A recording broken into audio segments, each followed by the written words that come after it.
April 11, 1945, Northern Netherlands. Cold air hangs low over flat farmland cut by canals and narrow roads. The war is almost over, but here, it still breathes quiet, dangerous, unfinished. Lieutenant Colonel Ian Alexander Mackenzie, Royal Canadian Infantry Corps, moves forward with the South Saskatchewan Regiment, part of the 2nd Canadian Infantry Division. His boots press into damp soil as distant artillery mutters to the east. German resistance is fragmented but lethal. No one is surrendering freely. Not yet. The Canadians advance carefully. This sector matters. Intelligence reports speak of a camp ahead Westerbork. Officially, it is described as an administrative transit camp. The phrase means nothing to the men moving toward it. Mackenzie has learned not to trust neat labels in this war. Smoke drifts over abandoned farmhouses. Burned-out carts line the road. A destroyed German truck still smolders, its tires melted into the mud. The regiment pauses. Engineers move forward, probing for mines. Every step costs time. Time costs lives. Mackenzie studies his map. Westerbork lies just ahead, inside a ring of light defenses. The Germans have not destroyed it. That fact troubles him. In this war, untouched targets often hide something worse. The order comes quietly. Advance.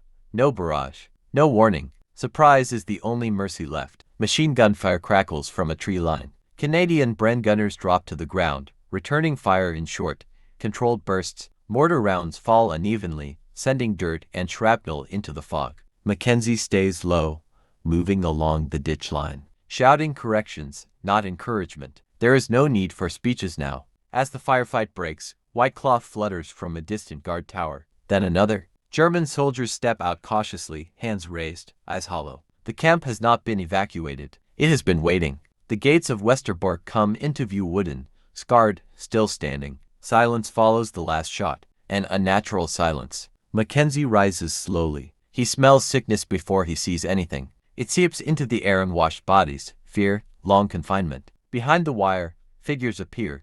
Men, women, children, thin, still, watching. No one cheers. No one speaks. The soldiers of the South Saskatchewan Regiment realize, in that moment, that the battle is not over at all. It has only changed shape. And somewhere beyond this camp, German units are still moving. Trains still exist. Orders may still be carried out. Mackenzie steps toward the gate, unaware that the next hours will force decisions that history almost forgot, and that thousands of lives now hang on how fast the Canadians can act.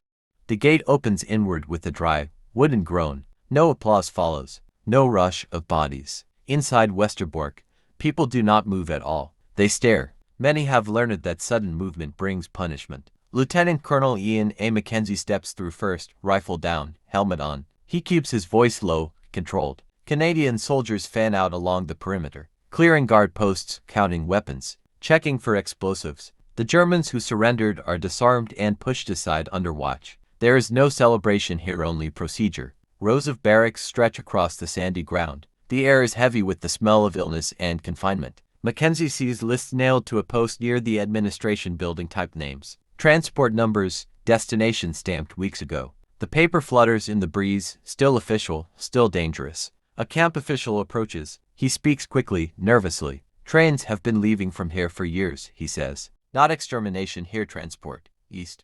Always east. The words land hard. Mackenzie has heard rumors since Normandy. Now the mechanism stands in front of him, intact. A Canadian medic kneels beside a woman collapsed near a barrack wall. Her wrist is bones and skin. He looks up and shakes his head once. Mackenzie notes it and moves on. Command decisions wait for no one. The radio crackles. German units are reported regrouping less than 20 kilometers away. The front is fluid. If the Germans counterattack, Westerbork sits exposed on flat ground. Impossible to defend without preparation. Mackenzie walks into the administrative building. Inside, filing cabinets line the walls. Transport schedules, rail coordination sheets, names in columns. Tens of thousands pass through this place. Jews from the Netherlands. Germany occupied Europe. The system is still intact, still usable. He issues orders immediately. Canadian troops are to secure the rail spur connected to the camp. Engineers are sent to inspect switches and demolitions. Guards are posted at the lists. No one civilian or German is allowed to leave or enter without clearance. Outside, murmurs ripple through the prisoners as soldiers take positions. Some begin to understand. Some do not believe. Liberation has come too late before. A Dutch resistance liaison arrives breathless. confirming what Mackenzie already suspects. German officials have orders to evacuate remaining prisoners west if Allied pressure eases. There is still time, not much. Mackenzie faces a choice that will never appear clean on paper. Push forward with his regiment and maintain momentum toward German lines, or halt, fortify, and protect the camp, risking a counterattack and stalling the advance. He looks back at the barracks, at the lists still hanging, at the tracks that vanish into trees. He gives the order to dig in. Canadian shovels bite into the sand as dusk approaches. Machine guns are sighted, fields of fire measured. The South Saskatchewan Regiment prepares not for assault but for defense. As night falls, distant gunfire returns on the horizon. German units are moving, and Westerbork, silent and fragile, becomes a frontline position. Night settles over Westerbork without warning. There is no gradual fade, just darkness and cold. The Canadian perimeter tightens as visibility drops to a few dozen meters. Men whisper distances. Boots scrape softly against sand and timber. Every sound carries. Lieutenant Colonel Ian A. Mackenzie moves between positions, checking arcs of fire, speaking in short sentences. Ammunition counts are conservative. No one knows how heavy the German response will be. Reports suggest elements of the German 2nd Parachute Army still operate in the region, retreating but armed and unpredictable. Inside the camp, prisoners are ordered to remain in place. It is not cruelty, it is survival. Any movement in the dark risks panic, misidentification, gunfire. Canadian soldiers are posted inside the wire, backs to the civilians, faces outward. The posture is deliberate. Shortly after 2,300 hours, the first probe comes. Rifle fire cracks from the tree line southwest of the camp. Single shots at first, then bursts. German scouts testing the perimeter. Canadian Bren guns answer immediately, sweeping low and controlled. Tracers carve pale lines through the darkness. A flare goes up, bathing the fields in harsh white light. For a moment, shadows freeze trees, bodies. Helmets then collapse back into blackness. Mackenzie listens. This is not a full attack. Yet, engineers report the rail switch has been sabotaged by Germans days earlier. Charges removed, lines bent. Good. No train is leaving tonight. Inside the barracks, fear spreads silently. Some prisoners press their hands over their mouths. Others stare at the ceiling, waiting. They have heard gunfire before. Gunfire often means selection, often means transport. The Canadian chaplain moves quietly through the rows, saying nothing, offering nothing except presence. He cannot promise safety. No one can. At 10 hours, German mortar falls short of the wire. Dirt sprays into the air. One round lands inside the outer trench, wounding two Canadians. Medics drag them back, working by red-filtered lamps. No screaming. Not allowed. Mackenzie orders no pursuit. Hold the line. Let the Germans feel resistance. Let them doubt. A captured German sergeant, questioned under guard, admits the truth plainly. Orders exist to evacuate remaining Jews westward if the camp is threatened. Trucks, not trains. Small columns. Night movement. That option dies tonight. Mackenzie adjusts deployments. Roadblocks are reinforced. Anti-tank rifles are repositioned. Runners are sent to neighboring units, warning them. This ground cannot fall. Near dawn, the firing stops. German units withdraw silently, leaving nothing behind. The fog returns, thicker than before, as gray light creeps over Westerbork. Mackenzie watches the horizon through binoculars. He knows this pause means regrouping. The Germans are not finished, and inside the camp, thousands wait for a morning that may decide whether they live through the war or disappear in its final days. Morning does not bring relief. It brings exposure. The fog lifts unevenly, revealing flat ground in every direction. Westerbork has no natural defenses. No hills, no forest belt, only wire, trenches, and men who are already tired. Lieutenant Colonel Ian A. Mackenzie knows the Germans will strike in daylight if they strike at all. Night probes test nerves. Day attacks decide outcomes. Canadian patrols move out cautiously, no more than 200 meters beyond the wire. They find tracks, boot prints, light vehicle tires, recently turned earth where mortar were dragged back. The enemy has not gone far. Inside the camp, the prisoners are finally allowed to move slowly, under control. Water distribution begins. Medical triage expands. Canadian medics work without comment, cutting away filthy clothing, treating lice, infection, starvation. Some patients cannot be saved. There is no time to mourn. Mackenzie receives confirmation by radio. Higher command authorizes him to hold Westerbork at all costs. The phrase is familiar. He does not repeat it aloud. By mid-morning, German artillery resumes. Not random now, measured. Rounds walk in from the northeast, testing range. A guard tower collapses under a direct hit, sending timber and dust into the air. Canadians respond with smoke, masking positions, shifting guns. The prisoners hear the explosions. Many drop to the ground instinctively. For years, artillery has meant deportation, punishment, death. Some scream. Canadian soldiers raise their voices not in anger, but in command, forcing order back into fragile control. A German motorized column appears on the road shortly before noon. Trucks.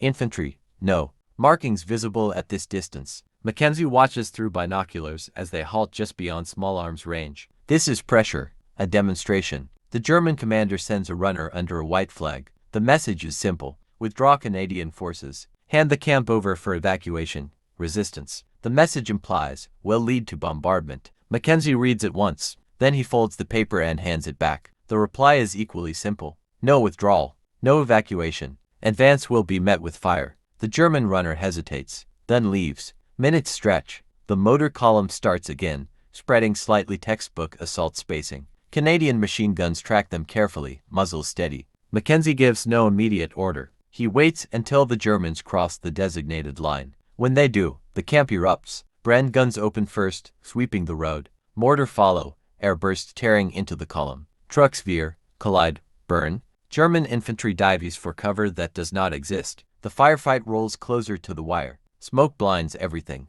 The ground shakes. Canadians fire until barrels glow. And inside Westerbork, thousands listen as the fate of the camp and their lives unfolds just meters away. The firefight collapses into fragments, noise without direction, smoke without shape. The German column shatters under the first minutes of concentrated fire. But it does not break completely. Survivors scatter into ditches, crawling forward, trying to close the distance where Canadian firepower matters less. Lieutenant Colonel Ian A. Mackenzie shifts his command post twice as artillery zeroes in. Communications crackle, then stabilize. Ammunition reports come in tight but manageable. The Canadians are holding, but the margin is thin. German mortar answer now, closer, heavier. One round lands near the rail spur, blasting earth and twisted metal into the air. Engineers scatter, then regroup, pulling the wounded back under fire. The tracks are ruined beyond quick repair. No trains will move through Westerbork again. Brand guns fall silent one by one, not from loss, but discipline. Barrels are swapped. Fire resumes, measured, unhurried. This is killing ground, and the Germans are paying for every meter. A German assault squad reaches the outer wire. Grenades detonate, shredding fence posts. Canadian riflemen step forward without hesitation, firing downward into smoke and dust. The attackers fall back, dragging wounded, leaving weapons behind. Inside the camp, prisoners crouch in place as the battle draws closer. Shock replaces fear. Some cover their ears. Others stare toward the wire, unable to look away. They understand enough now. The Canadians are not passing through. They are staying. A runner reaches Mackenzie with new intelligence. German units farther south are disengaging. Fuel shortages, confused orders. The Reich is collapsing, but not uniformly. Local commanders still fight, still kill, still believe time can be stolen. The firing ebbs suddenly, not retreat reorganization. Mackenzie knows the pattern. The Germans will try once more, then withdraw before encirclement. He orders illumination flares prepared again. He wants no surprise. The final German push comes late. Afternoon, smaller, desperate. It breaks even faster than the first. Within minutes, white cloth appears again, this time from German positions, not a runner. Silence spreads slowly, cautiously. Canadian rifles remain trained outward. Surrender is not trust. Prisoners inside Westerbork do not cheer. They wait. Waiting has kept them alive this long. Mackenzie stands at the wire as German troops are disarmed and marched away. The ground is littered with spent casings and abandoned helmets. The camp still stands, but relief does not arrive. Not yet. Because liberation is more than holding ground. It requires time, transport, protection, food, medical care, and enemies who are not finished disappearing. As evening falls, Mackenzie studies the camp again. Thousands still here, weak, exposed, and reports already worn-armed. German remnants are moving north under cover of darkness. The night is not done with Westerbork.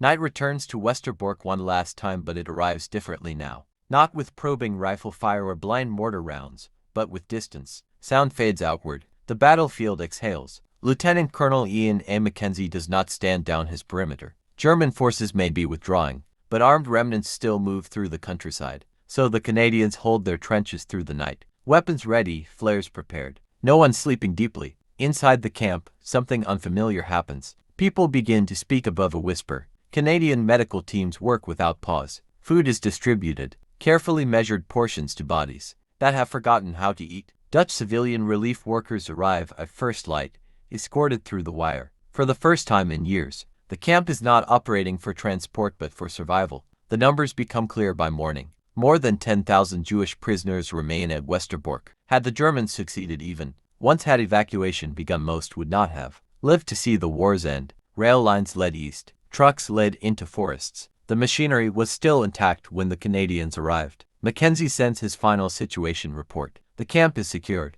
German resistance in the sector is collapsing. Prisoners are alive. That is all he writes. There is no ceremony, no speeches. Liberation, here, is quiet logistics. Guards posted. Paperwork catalogued. Names preserved instead of erased. A few prisoners stepped cautiously beyond the wire later that day. Escorted, blinking in open space. Some fall to their knees. Others do nothing at all. Trauma does not follow scripts. On April 12, 1945, Canadian forces officially assume full control of Westerbork. Days later, British and Dutch authorities take over administration. The war in Europe ends less than a month afterward. Mackenzie and the South Saskatchewan Regiment move on. Another road, another order, another place where the war still needs finishing. Their stand here is not marked by medals or headlines. No single photograph captures it, but the outcome is measurable, undeniable. 10,000 lives remain where trains once waited. Today, histories often speak of liberation in sweeping terms: armies, fronts, victories. But here, on flat Dutch ground, it came down to one regiment holding position when moving forward would have been easier. Holding meant hunger delayed. Holding meant lists becoming useless paper. Holding meant people living long enough to be remembered. And for a brief moment, while much of the world still looked away, Canadian soldiers stood between a camp and the machinery, built to erase it and refused to step aside.